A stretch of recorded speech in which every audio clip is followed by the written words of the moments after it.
लोग मुस्लिम समुदाय के लोग कहते हैं, अरे भाई आगे का रास्ता नहीं सूझ रहा, आगे का रास्ता नहीं सूझ रहा है, क्या किया जाए, किसको वोट दें? जिसको वोट दिया वही हम लोग को ठग रहा है।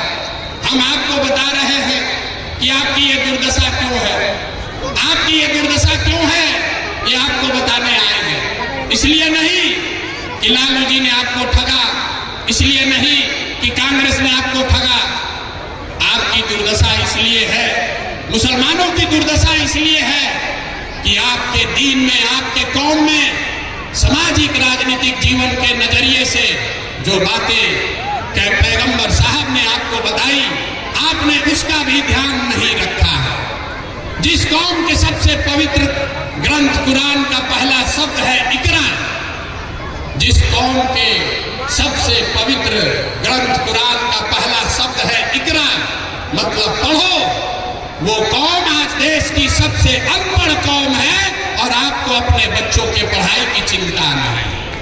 आप कहते हैं कि हम उसको वोट देंगे जो भाजपा को हराएगा। आपको बताया गया, इस्लाम में बताया गया कि हक और बातिल में आपको हक के साथ खड़ा होना है। लेकिन आज जो मुसलमान यहाँ बैठे हैं, आपको हक की चिंता नहीं है, आपको तादाद के साथ जाना चाहते हैं। तादाद में अगर बातिल भी दिखता है, भाजपा को हराता हुआ दिखता है, तो आप तादाद के साथ जाते हैं। इसीलिए ये दुर्दशा है, इसीलिए ये दुर्दशा है।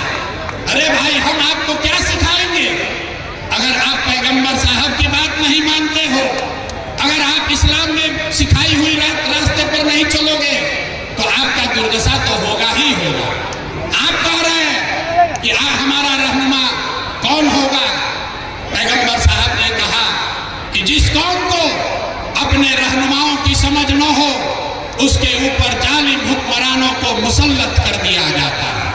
तो अगर आज का हुक्मरान जालिम है, अगर आज का हुक्मरान जालिम है, तो इसका मतलब है कि कहीं ना कहीं आपसे अपने रहनुमाओं को चुनने में गलती हुई है, तभी आज ये दुर्दशा हुआ। ये हम नहीं कह रहे, ये बात पैगंबर साहब ने कही है कि जिस कौम को अपने रहनुमाओं की समझ न हो, उसके ऊपर जालिम हुक्मरानों को मुसल्लत कर दिया जाता है। और आज अगर आपकी ये दुर्दशा है तो इसलिए है कि आपने हक का साथ छोड़ दिया, आपने तादाद की चिंता की, आपने सही लोगों को रहनुमा नहीं बनाया। यहाँ आते हैं ओवैसी साहब, मुसलमानों को अपना रहनुमा खड़ा करना चाहिए। हम भी ये कह रहे हैं कि आपका रहनुमा कोई दूसरा नहीं हो सकता है, मुस्लिम कौम से ही कोई रहनुमा खड़ा होना चाहिए। लेकिन ओवैसी साहब और जनसुराज में एक मूलभूत फर्क है। ओवैसी साहब ये कह रहे हैं कि मुसलमानों को एकजुट होना चाहिए और अपना नेता, अपना रहनुमा खड़ा करके लड़ाई लड़नी चाहिए। जनसुराज ये कह रहा है कि मुसलमानों को अब एक साथ खड़ा होना चाहिए, अपना रहनुमा चुनना चाहिए।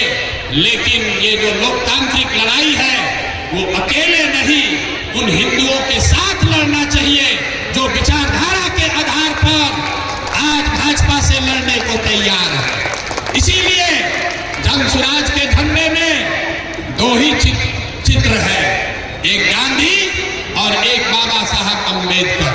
क्योंकि जो गांधी को मानने वाले लोग हैं, जो बाबा साहब अम्बेडकर को मानने वाले लोग हैं, वो भाजपा के साथ कभी भी विचारधारा के आधार पर नहीं जा सकते हैं। तो अगर आप गांधी और अम्बेडकर के मानने वाले लोगों के साथ सामाजिक राजनीतिक गठजोड़ बनाएंगे, तब भी आपको सफलता मिल सकती है। सिर्फ अकेला मुसलमान चुनाव नहीं जीत सकते हैं।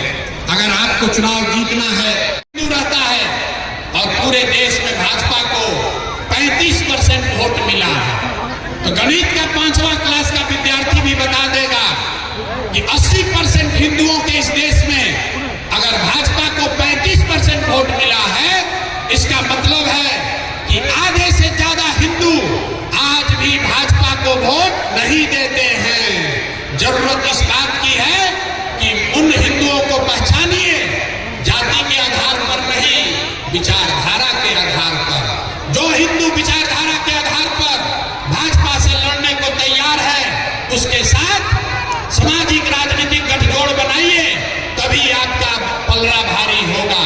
क्योंकि आधा हिंदू और मुसलमान साथी अगर साथ मिल जाए तो आप होंगे 60% और भाजपा होगी 40%।